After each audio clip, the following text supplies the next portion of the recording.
চীনের তিয়ানজিনে অনুষ্ঠিত Shanghai cooperation অর্গানাইজেশনের সম্মেলন সারা বিশ্বের নজর কেড়েছে।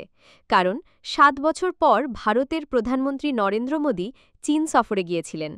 সেই সম্মেলনের ছবিতে চীনের প্রেসিডেন্ট শি জিনপিং, রাশিয়ার প্রেসিডেন্ট ভ্লাদিমির পুতিন আর ভারতের প্রধানমন্ত্রী নরেন্দ্র মোদীকে একসঙ্গে দেখা যায়।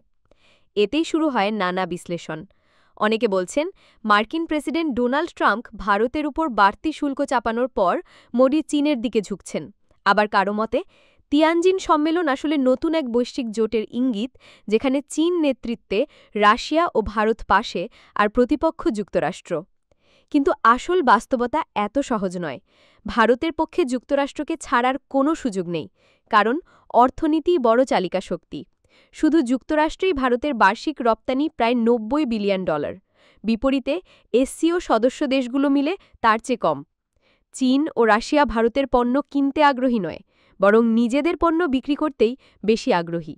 অন্যদিকে যুক্তরাষ্ট্রের শুল্ক নীতি নিয়ে বিরক্ত হলেও মোদি জানেন, ওয়াশিংটনের সঙ্গেই ভারতের নিরাপত্তা ও অর্থনীতি জড়িয়ে আছে।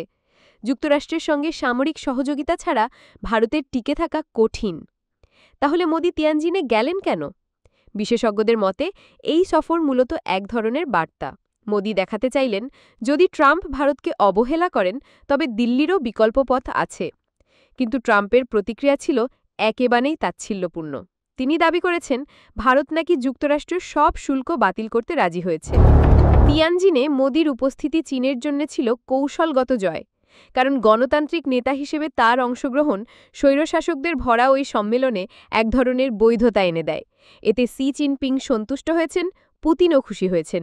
কিন্তু ভারতের জন্য ফলটা ছিল উল্টো। সম্মেলনে মোদি মূলত হয়ে উঠেছেন তৃতীয় সারির অতিথি। যতই ক্যামেরার সামনে হাসি মুখে দাঁড়ান না কেন, যুক্তরাষ্ট্রের বাইরে নতুন শক্তিশালী জোট গড়ার সামর্থ্য ভারতের নেই।